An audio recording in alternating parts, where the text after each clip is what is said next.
Hello viewers, welcome back to IT System Admin. Your Instagram world now on your laptop. No small screens, enjoy Instagram on big screen you love. Let's do it together. Go to Chrome browser, browserinstagram.com and log into your account. On upper right corner, you will find the three dot option to show more.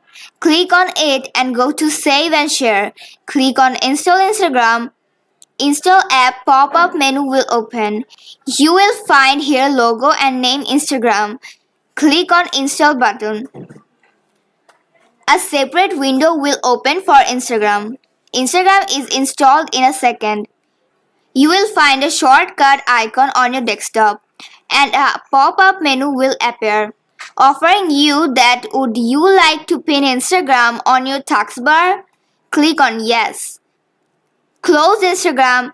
You can run Instagram app by clicking on taskbar icon or desktop shortcut. Enjoy this?